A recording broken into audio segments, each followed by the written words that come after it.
Virar um cachorro depois de beijar alguém já não é fácil, mas o mais difícil é perder a memória da pessoa amada e ainda ter que aturar um espírito da montanha querendo vingança. Mas sempre é um bom dia para terminarmos essa história, claro, depois de muito drama, mas também com um restinho de comédia e fofura para relembrarmos os bons tempos nesse vídeo abreviando o final de um bom dia para ser um cachorro.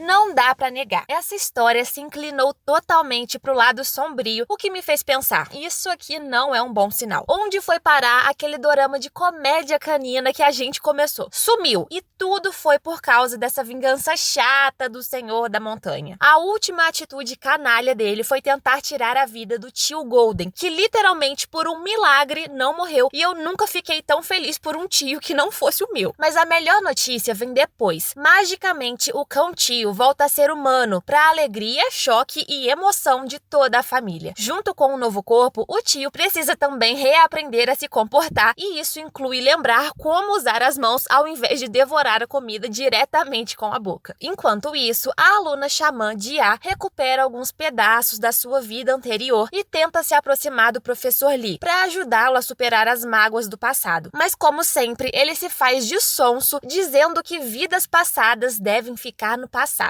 Meu filho, você tá se ouvindo por acaso? Toda a história só tá acontecendo porque você se recusa a seguir em frente e só pensa em vingança. É justamente pelo que aconteceu séculos atrás que ele abandona a pose de professor bonzinho e assume diretamente para Renat, que lançou a maldição canina. Para provar o seu ponto, ele até transforma a irmã dela temporariamente em cachorro pro pavor da nossa professora. Só que respostas desse maluco ela não vai ter, porque ele volta a se fazer de enigmático. Ela só sabe que tem algo muito estranho quando encontra o seu suposto colega de trabalho nas suas fotos de infância com a mesmíssima aparência. E ela não é a única que vem sendo seguida há tempos. O Sowon também teve um encontro com o espírito vingativo da montanha quando era criança, justamente quando quase foi atacado por um cachorro, o que causou a sua fobia. Ou seja, tudo premeditado. E se eu pensei em ficar de bem com o professor Lee por não ter matado o tio Golden, o prazo de validade para essa deboice foi curto demais, porque o tio voltou a ser cachorro de novo, já que pelo visto não existem mais regras agora. Com isso, a Renat sente que precisa confrontar o cara, mas ao cair de joelhos na frente dele, ela é levada às memórias do passado. Lá, ela tá ao lado do seu amor já sem vida, enquanto o tigre furioso amaldiçoava o filho do casal e, consequentemente, toda a geração futura. A única maneira de acabar com a maldição para sempre está nas mãos da Renat. Ela deveria escolher entre a família ou o amor. E assim, como foi o Tigrão que armou para os dois se aproximarem, chegou a hora de separá-los passando a borracha mágica nas memórias do Sowon. Quando o dito cujo descobre tudo isso, ele também vai tirar satisfação com aquele que ele achava ser o seu amigo e manda o papo. Meu querido, você pode apagar a minha memória o quanto tu quiser, porque a gente ainda vai se apaixonar, tá? E a Renat também tá confiante que o seu namoradinho não vai desistir dela e vai fazer de tudo para manter o amor deles vivo. Eu achei muito fofo e reconfortante da parte dele, e é bom mesmo ele tá preparado para ralar, porque o professor Lee, adivinha, mudou as regras do jogo em cima da hora de novo. Ele apagou as memórias da Renat para dificultar as coisas. Pensa só, se a Renat lembrasse de tudo, era só ela se aproximar devagarinho e o Sowon acabaria cedendo, porque ele já tinha uma quedinha por ela antes mesmo daquele primeiro beijo rolar. Mas como foi ela quem perdeu as memórias, estamos de volta lá naquele ponto de partida. Ela ainda